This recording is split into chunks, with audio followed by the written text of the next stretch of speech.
Welcome to Paradigm Shifters. My name is Veronica Entwistle, and my paradigm shifter this week is Nandhiji, a wonderful, I won't use the term prophet, a wonderful purveyor of consciousness saying you and I can be our own guru. And what does it take to achieve that? And what impact will it have on the planet? And also, I want to talk to you about your book and your a raven, it's an animal, consciousness of animals being protected and sheltered, and more projects that are nonprofits that you're bringing forward. So welcome to the show again, Nandaji. I'm very honored to be able to speak with you. Grateful, Divine Veronica. It is my honor to be here, and thank you for inviting me and having me here. Thank you. It's a delight for me. Now, the way you're speaking, is that heresy? Because you're saying you can be your own prophet, you can be your own guru, right? In all religions, other than I would say Islam, Hmm. nearly all other religions, the fundamental truth is that the God divinity is within each one of us. That's one part of it. And then there's the other, which is to wake up and source connect between us and God without a broker in between. So you don't need And someone who's the broker. Yeah, I understand that. the broker, I would say, is the priest, but a guru definitely is necessary because when you read the Bible, for instance, there's someone guiding you through it, and that's the Spirit, Hmm. and that's the grace, and that's the teacher outside. So the guru, you could say, is the teacher, but the guru is also our own mind. Hmm. Now, the guru is also in different forms and different ways, the ones who open the door to you, but the guru is also where we draw a thought from. So all the external gurus, like all the beings who have manifested or who are here to guide us to our journey to the path of light, they wake up the inner guru, the light within each one of us. And the light within each one of us, the inner guru, wakes us up to understanding that guru, that God in everything we see and experience. So tell us, how So, do we awaken mhm. to our own inner guru? How do we do that? And how did you learn all this? Yeah, there's the inbuilt thirst for the divinity, the thirst for God, which you could say is the first blessing we ever receive, is Hmm. the love for God, the seeking. And Yes. that seeking for God is in all cultures, irrespective, wherever. And most times the seeking is enhanced when we have challenges in our lives. That's true, isn't it? Now, Hmm. and when we seek God, the divine, what do we do? Most times, when you look into beings who are pushed into severe realities, or when their mind itself is walked out and they want to commit suicide, Hmm. what do? They want to end their life. And they, like all of us, we see it from that particular perspective as to where it is, but at the same time to understand that life is breath and breath is life. And if, for instance, we actually held that breath, then slowly we will attain the breathless breath. So when we talk about meditation and going into that single pointedness of nothingness or one single point, which is God, Hmm. okay, here is breath taking us through the journey. And if we hold the breath and understand there is the energy within the breath, the breathless breath, and the being of the spirit, slowly but surely we experience the spirit. So this, what I'm saying, is from the mystical end of it as to the deeper dimensions when we meditate. But the first thing I would want to mention to anyone on the journey to consciousness, or to happiness, rather, you could say that is a better word, to happiness, Hmm. eternal happiness, is first meditate. There are Okay. different ways of meditation. Meditate first. Then light a lamp, a candle, anything. Just light it. Because for all to, if you look into cultures across the globe, The unifying ritual is the lamp. When you light the lamp, you're lighting a lamp inside ourselves. So That's the it can be second. a candle or Anything, a a way shower lamp. candle or exactly. Hmm. And if you prefer it to be fire, so in that way you are actually, because that fire actually is like a medium that that represents the spiritual world in the physical realities, and that also represents our own inner fire. So that's one part of it. And then the next is, then through that lamp, sit for a moment. And if you do not have a mantra greatly helps, because the mantra silences the mind easily. Sit before the lamp and invoke the beings whom we call masters, invoke whom we call God. If not, just go into the silence within it and step into the wedge between each thought and entertain that timelessness for a moment. The moment we start entertaining with timelessness, we begin to realize there's a state of joy, a bliss within that. And that bliss within that is our real, true reality and identity as to whom we are. And from here, slowly but surely, we know our innermost fire, the innermost power within ourselves is awakening, and that is the spirit. And then we begin to see that spirit guiding the human reality that we are, through being wisdom, through thoughts from higher consciousness. It seems very difficult for people to, let me see, recognize that when they've been taught to be, this is the way the Christians are, this is the way the Muslims are, this is the way. So there's such a lot of separation and power broking going on amongst these groups that it's pretty difficult to go inside and truly touch one's divinity when one is making the external realities wrong, right? So true, and this has been the curse of humanity. Hmm. Religion has been the curse of humanity, and it's been a blessing of humanity too. The curse is the moment we begin to see it from the perspective of written word, the moment we begin to see it from the perspective of collective intellectual ego. Hmm. The blessings is when we see religion and we see what is the goodness within that religion, and that goodness within the religion represents consciousness, and to imbibe that consciousness is beautiful. So let's The second describe is what consciousness is. hmm so when it's consciousness, the first thing is, it's like, where are we thinking from? If we think from a place of anger, frustration, emotions, then our thoughts are going to be from here, and that's going to create more of a mess for us and going to create more of unhappiness for us.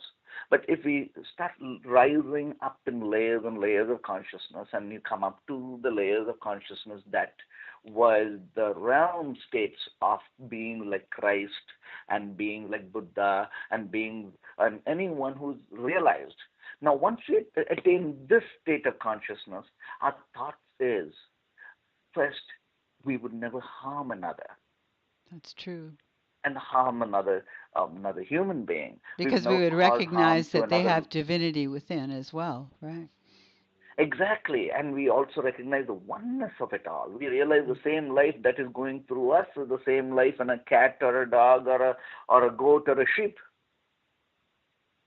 Then we begin to start realizing, once we start realizing this, the next aspect is we realize, the divine feminine, we do recognize the divine feminine in ourselves and in others, and especially in a woman. In other words, we would want to know that to respect we would equate women's equality as a very powerful thing. I would say women are more equal than a man, and ask any man who has had a happy mother, and he will attest to that.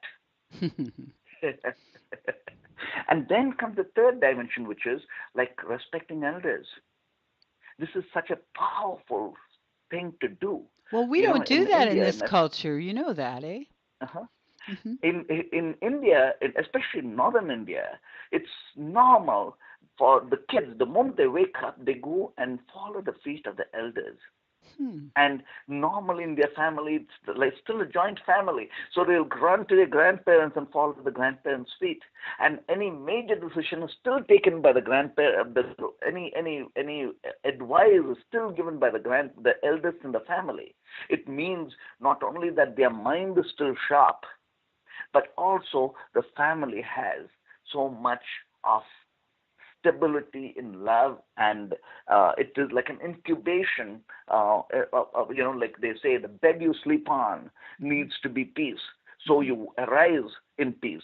So the family too, the family values too, is strengthened when the elders are worshipped, when the elders are respected. Then Hmm. comes children, making sure we are very protective of our children.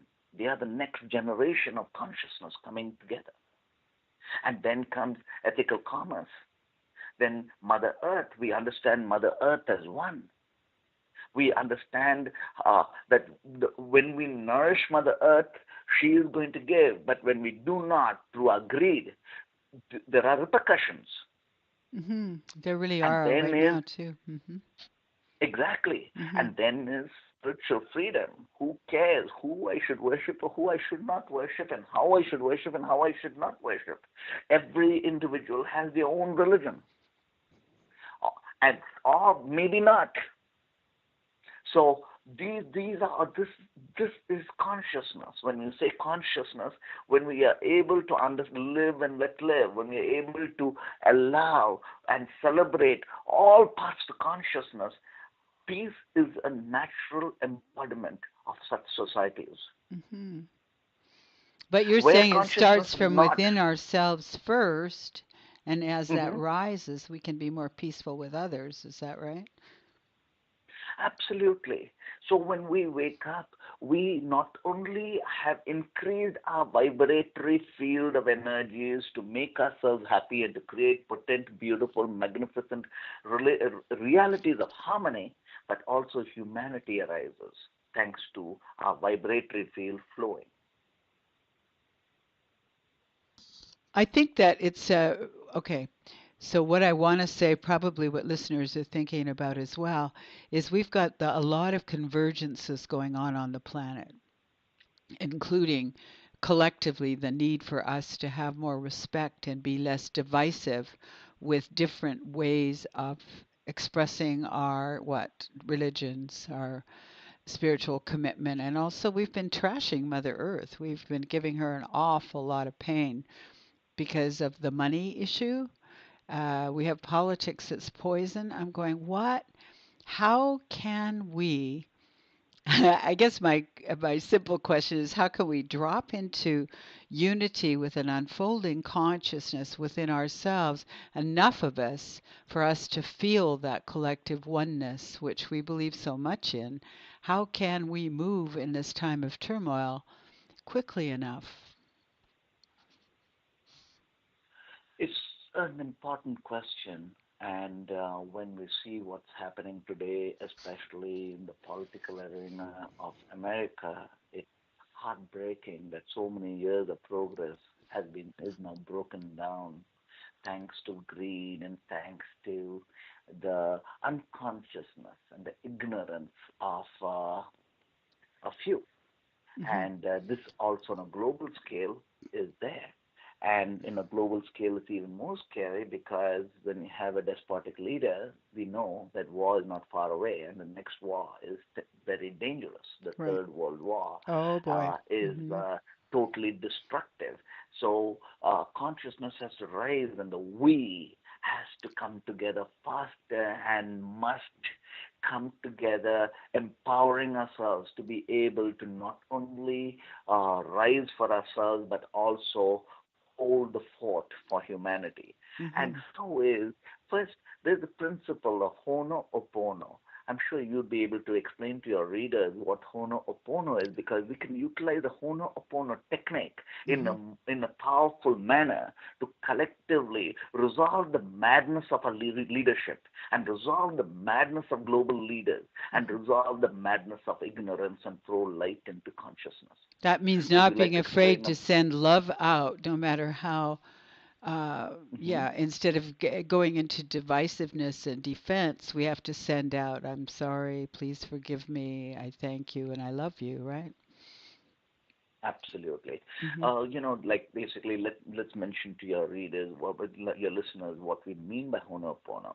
Okay, there was this person in Hawaii who cured an entire psychiatric ward of mentally ill criminals, of uh, healed them, and was able to actually show actual results of healing en masse, without having met and personally communicated with any one of the inmates. And the technique is, when he could go into the roots of each being, he had a file of each of the mentally ill persons, Hmm. and through each file he mentioned, "I am sorry. Please forgive me. Thank you. I love you." Now, this So is that's really something that we could connecting with the unity, the divinity in us all, isn't it?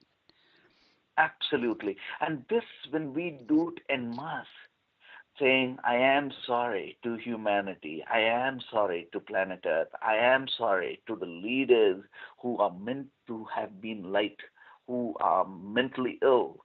When I Hmm. see the current scenario, what's happening, we can only see the mental illness of leaders. Hmm. So I'm hoping that we can all collectively send light and heal the planet, heal the leaders, and heal ignorance by saying that word, "I am sorry," and holding the thought for a moment collectively. And the next would be saying thank you, feeling that yes, there is light. Light wins over darkness. Hmm. And when light wins over darkness, we are all thankful for that light. So And then keep going. that light within ourselves needs rise. So each level, so start a meditation with the root chakra. The root chakra is very powerful. The root chakra, see, when history was created by beings who could actually move the momentum of history. Emperor Constantine, Emperor Ashoka, these were wars, and they had powerful rootless. And when they woke up, they utilized the power of the roots to transform the world.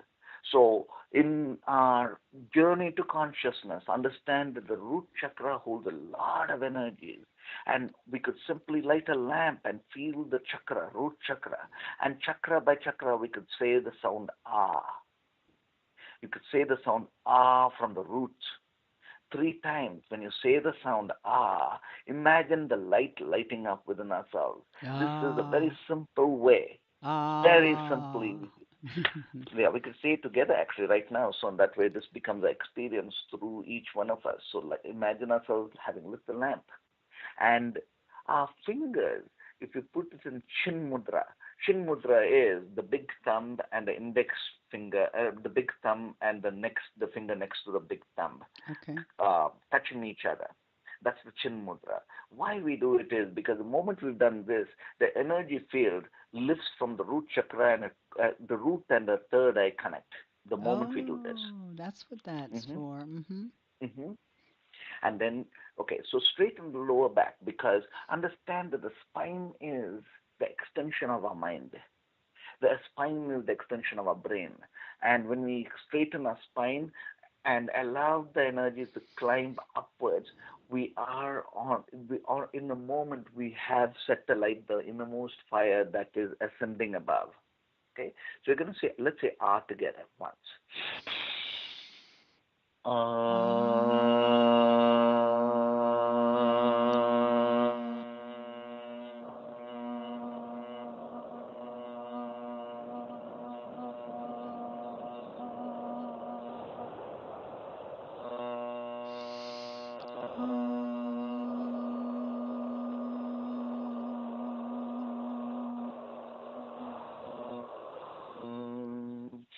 Rub our palms together. Feel the left palm as our left breath, our mother's energy, the cosmic mother energy. The right palm as a right breath, the sun breath. Father and the infinite cosmic Father. By rubbing our palms, feel the warmth and feel the blessing of the root chakra awake. Feel the blessing of the inner fire that we are receiving as a higher self to ourselves, and place both the palms over the eyelids.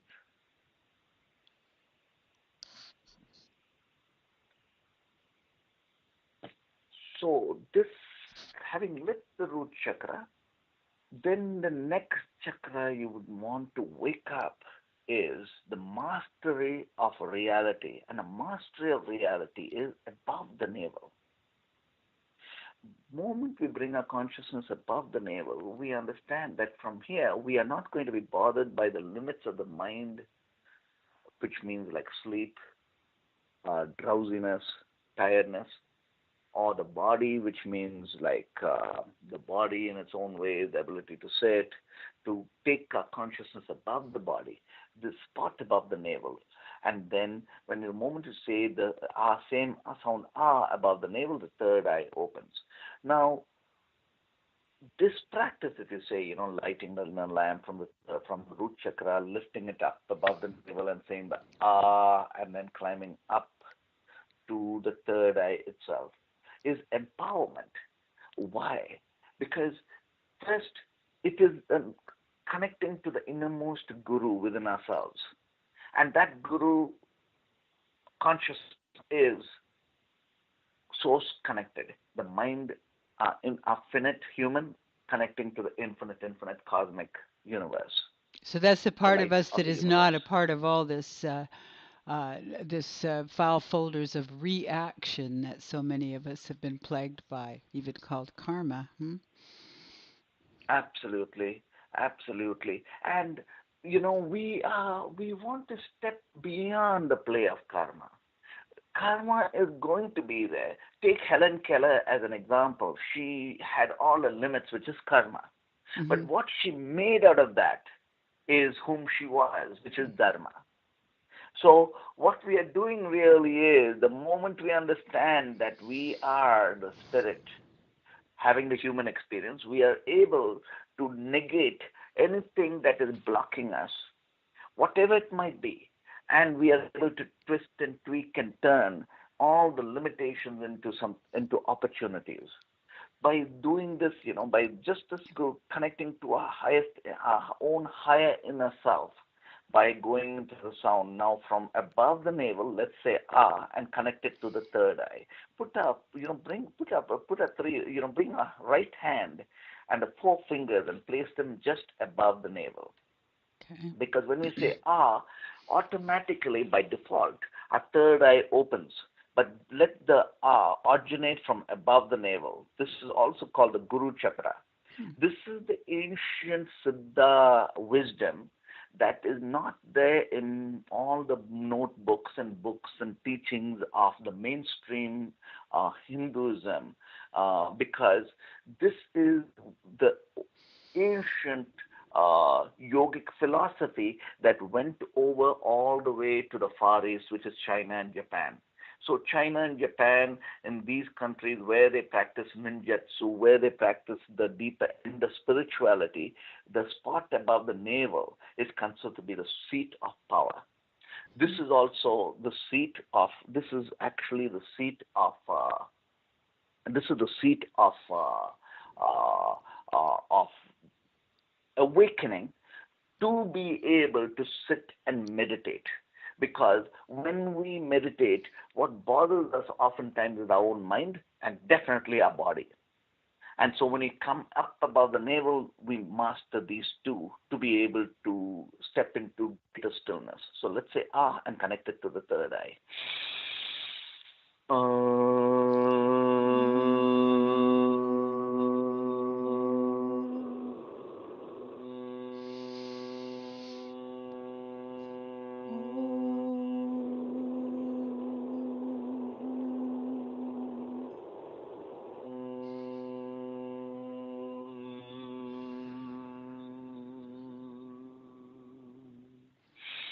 Rub our palms together and receive the blessings of all the masters.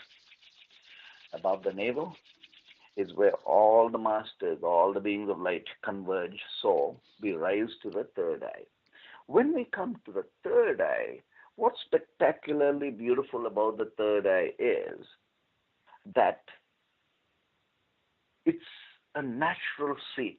It's like when you go to a bedroom and you see a bed and lay down, the bed feels so good as to be the perfect place to sleep on. So it's like a perfect seat. Likewise, with the third eye, a perfect place to sit inside. It is a natural fit. It is a natural dimension where we feel good over here. It's like we were meant to be here. This is the power of the third eye. But once we step in over here to the third eye, it's like sitting on the peak of a mountain and looking at all that is below as our realities. In other words, we are not attached anymore to our realities. We are able to see the reality, discern it for what it is, and be able to make wise choices based on seeing the grander, bigger picture. A leader is one who makes the right decisions. The Hmm. one who's able to see the big picture becomes a natural leader. So when we awaken the third eye, it's also the five senses now have the sixth sense awakening. So when the sixth sense awakens, now the innate power within each one of us awakens. And each one of us were made for a specific task, a specific masterpiece of life. And when the third eye awakens, we are given that siddhi. That siddhi is the extra powers to attain our highest purpose. So when we say ah to the third eye, put the tongue backwards and feel the sound ah more as a resonance than sound. And feel that ah through the third eye with the tongue backwards.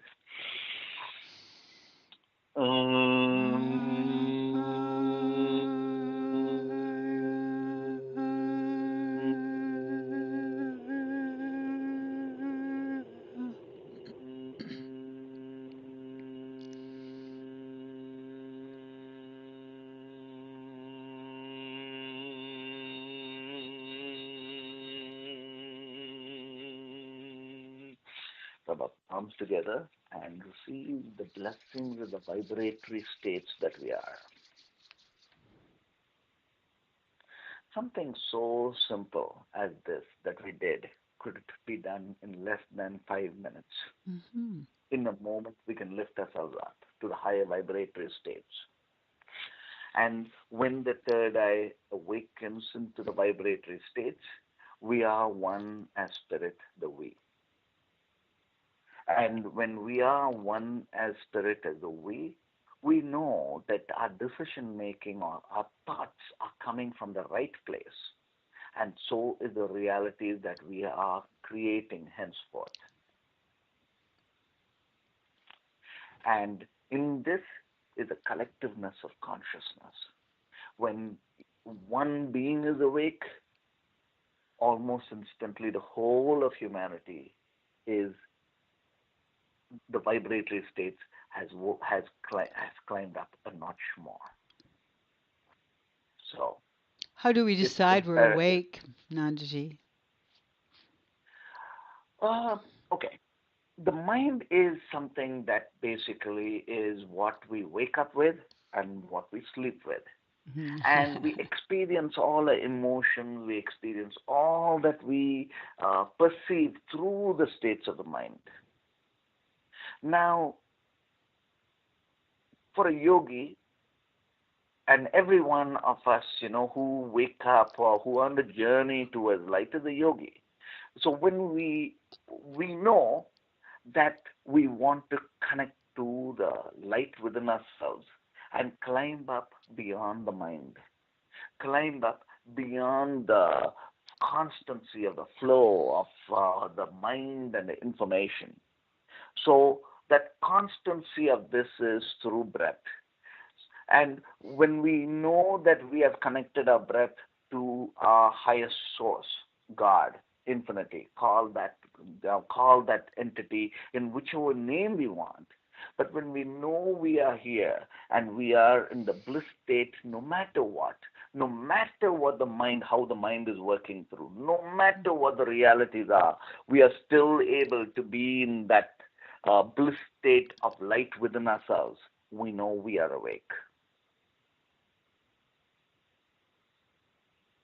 That's a pretty tricky reality to always be consciously connected to the higher, to have, I call it vertical connection instead of horizontal, because we're often Hmm. connected to the consensus, right? Absolutely, and I like the way you call it the vertical connection, and that's what it is. And that knowing that every moment is the most powerful thing. Yeah, Knowing that's that wonderful. every moment we can connect there. Hmm. And this, I would say, every breath gives us the gift of being able to be reborn again. Well, now you just said a Every few breath. minutes ago that as one wakens, as any of us awaken, then many others awaken simultaneously. It's like the hundredth monkey, I guess, eh? Yes. So let's It's, go back to you this know, thing of how do we deal with the converging trauma on our planet? Are you suggesting we could actually even have tremendous success doing this kind of thing?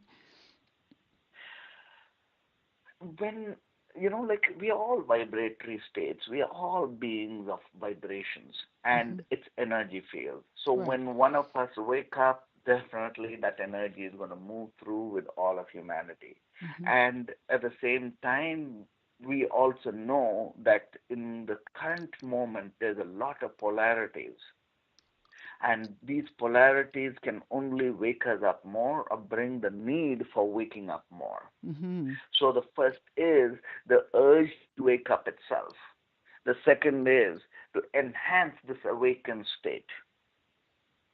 And then, having woken up, comes the dimension of then coming to the next layer of realization. And this is, I would say, the sweetest part of realization, and that is realizing what am I here on planet Earth for? What is my purpose? The moment we begin to start understanding or realizing this is why I am here, this is my sole purpose, now we are gifted with the power of inspiration, Hmm. and we are unstoppable where there's passion, where there's focus, and where there's energy, where there's focus, passion, and, uh, and endurance. Mm. Whatever we set ourselves to be done will be done. It is reality already. And collectively, this means humanity rises. Hmm. I love that. So, can we also, let's see, we have some fairly dangerous God aspects out there, as you know. Some of them are pretty scary and vehemently gathering people into their own, um, into their own camps. And I keep thinking, well, perhaps we can influence that so that instead of being the leader, we understand the divinity in each one and the Dharma. I don't know where I'm going with this, but I just keep wanting us Mm-hmm. to expand consciousness in Uh-huh. such a way we can see the folly of our divisive tools, you know? Mm-hmm. I can understand that, and on a global scale of things, especially when we're dealing with the history of humanity, for too long we have suffered from the barbaric savagery Hmm. of belief systems, Yes, we and have. not, and then comes the cult aspects to it of blindly following someone, which Hmm. once again is similar to this. But then we also have to uh, look into the from my perspective. This is I look into my there's a story that goes back to my guru's guru, who who came from the other India. See, India is too ancient, and like all religions having a part of a baggage, Yes. Hinduism does have a baggage, and that baggage is the caste system. Okay. So we came from the Nada tradition, which was considered to be worse than the untouchables. Mm. So untouchable was supposed to be walk 60 feet away from a Brahmin. The Nadas were supposed to walk supposed to walk 120 feet away from a Brahmin. Hmm. They were basically the kings who were degraded and pushed all the way to the other end of the society. So our Aya's guru, about say 200 years ago, when he one day came out of the ocean saying, "I am God," having realized himself, they caught him and put him in prison. Oh my. And because they said, how could a person who is considered to be of this caste ever even claim to be God? And in the prison, he created miracles, and then finally they let him out. And he started a revolution. And that revolution was that light a lamp inside yourself. Hmm. That's all you need. You are the church, you are the temple, you are the mosque. Each one of us are the shrine when we have woken up. I And love that. That's my favorite thought. that was That. a Hmm. Hmm. and that was a revolution that took place. And that revolution was so powerful that all of those beings who basically understood this concept and went in, uh, they tapped into the enormity of the power, the empowerment of consciousness. And Hmm. consciousness is empowering in the form of abundance and health, which Hmm. is why when you do yoga, we are all knowing very well that this is healthy. Right. And then in wealth, in other words, abundance and money, Hmm. that essentially where consciousness is, uh, money is energy. All the goodness of life is energy, all that flows through us, and wisdom. So the moment a person woke up, they connected to to consciousness and the benefits of consciousness. Which in Tamil there's a word. Tamil is an ancient is my mother tongue, and Hmm. ancient, we could say, one of the most ancient languages on planet Earth. Hmm. And there's a word for saying good luck, and that word good luck is called yogam. Yogam. Yogam means one who has got all the benefits of yoga. And yogam also means the one who's abundant in health, wealth, wisdom, love, inspiration, everything we could conceive about a person having it all. It's like having the cake and eating it too. Oh boy. That's yogam. Hmm. That's yogam. And that is directly the result of attainment of consciousness. So when he started this as a society, the entire community transformed itself, and perhaps it's one of the very few times in India when the underdogs the Overdogs. became yes. And today the same Nada community are one of the highest of the income earners of the entire community. Wow. And this could be attributed to having, this was one of the revolutions that could have attributed to this. So you're saying broken out of a structure, belief structure, right? Exactly. Hmm. And this is possibilities for every single human around the planet Earth.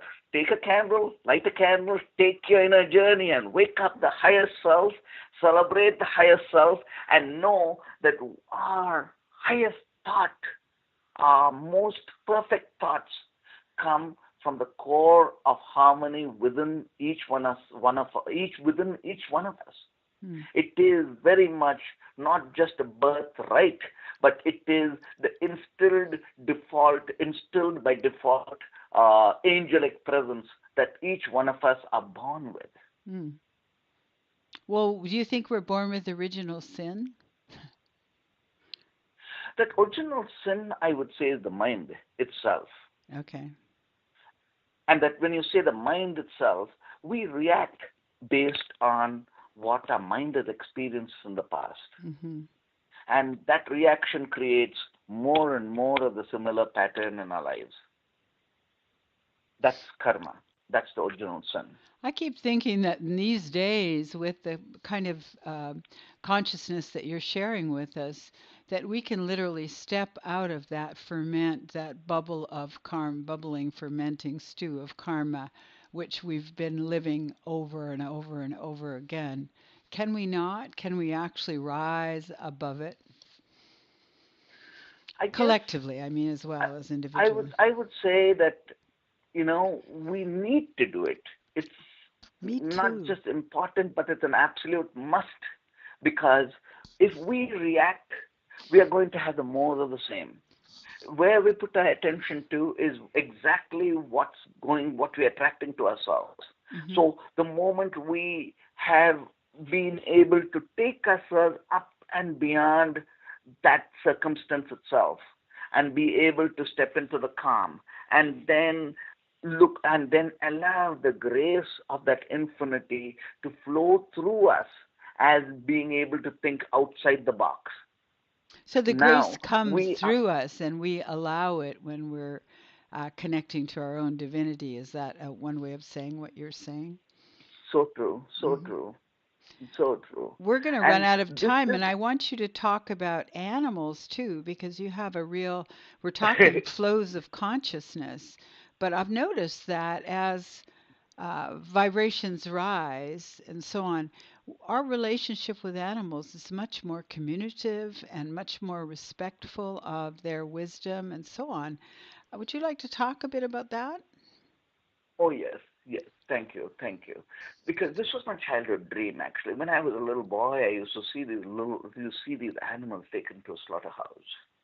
And it was sad. I could feel their pain. I would cry. I Oh, couldn't wow. handle it. It was too much for me. And then when I woke up, and then like I had the next experience of being, woken up to my purpose on planet Earth. I recognized it to be my childhood dream. And my childhood dream was, what would it take if I could save the life of every single old cow after we finish milking it?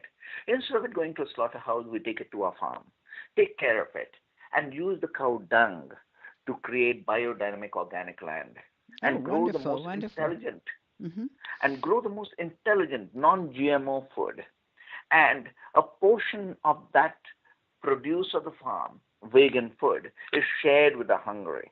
And if we can have about 10,000, 20,000 such farms across, or even more across the globe, one beautiful thing that would happen is we are contributing to compassion on grand scales that would definitely uplift humanity Mm. because everything is energy and compassion energy is the energy humanity needs today. Hmm. Then the next is ensuring that we are the solution to hunger. We have addressed the problems of hunger on a global scale. Now, in a place like Santa Monica, where I live, um, you see so many homeless. These homeless beings are not so much there because they don't have the money or they ran or anything from the perspective we might see. It is in reality eating unhealthy food, Hmm. which is the cause of mental illness. Hmm. So And this it's prevalent these today. sanctions. Uh-huh. Hmm. And this sanctuaries is about intelligence in food. And when we talk about intelligence in food, every like for instance, in the what grows in Europe and what grows in US and what grows in India and what grows in Africa and what grows in South America, all these places, have food, and if it's managed intelligently and brought together and put together intelligently, uh, a it would be a food revolution and a humanity revolution. But it And needs in to this be managed humanity philanthropically, not as a market that that we are steals. looking at it from a perspective that there is an energy field that has to work its way in the form of surpluses. Hmm. So on one side is feeding the hungry, yes. Hmm. On the other side is communities, yoga communities. Now, if you can save the life of old animals, how about humans who Hmm. need a place, Hmm. who want to work together and be together and play together? So this would be the yoga communities across the globe. Hmm. And then comes And then comes intelligence, because what we are doing is it's actually a research and development. Every farm would be a research and development. In other words, we would want to support other farms. Each farm would support another 100 farms Hmm. by creating seeds, by working the technologies around it, By by using making the sure inspiration of sustainability. some of the older people as well, right? Exactly. Mm-hmm. And then there is this, there is on the newer paradigm of sustainability, Mm-hmm. renewable energies, using the cow dung. Funds, the cow dung has many, many uses, but there are several layers in which this could go on. So my first sanctuary, so this whole idea, this whole vision is called the Arivan vision. Ari means to wake up. Ari means to know, to be awake. Okay. Arivan is the one who's awake. Hmm. Now when we are awake, what can we do efficiently for all of humanity? And this is the Arivan vision. So the first of the sanctuary has actually got started. In the sense, we got the land, we got the pilot project started, we got pilot means we saved a few cows, just got that. We're putting together the infrastructure, and it will be in a full scale running mode in the next 60 days. And where is it? Is it in California or This is it is in India? this is in South India, Okay. and this land is located in the hub of the ancient spiritual center of southern of India, which is in the south, and everything, all the the building, the land has been set together. Everything is ready to go. And my intent is that in 6 months, I would want to see this entire structure that we are seeing as to be multiplied in many more similar sanctuaries across the globe, Hmm. starting here from India, and hopefully the next few ones would be in California and a few other places across the globe. And the thing around this is, now when we come together as awake beings, we are going to bring together the wisdom and the intellectual process to be to churn the wheel. The wheel is the dharma component, Wow. compassion of saving animals, looking after it till it's looking after it till its end, ensuring all the human as the community, the community that we are is happy and self-sustained and cooperating with each other, And and respected. exactly. Mm-hmm. uh, and yeah, this is, and then the most important, I would say, is food, because ultimately where we think from or how we think, it's all about energy. Mm-hmm. And what energy you put inside is exactly the energy you're going to get outside.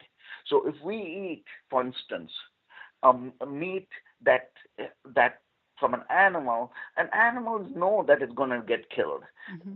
they are secreting energies. So whatever we are putting inside to us in us as meat is also has energies of fear, Mm-hmm. has all the toxins, Stress. and Mm-hmm. that is going to be reflective on the quality of thoughts we are producing too. Mm-hmm. So this is one part, and the other is to to eat compassion, which means vegetarian, vegan, also requires a degree of intelligence, Hmm. an intelligence that we can all collectively enhance. For instance, adding turmeric in the food works, definitely helps.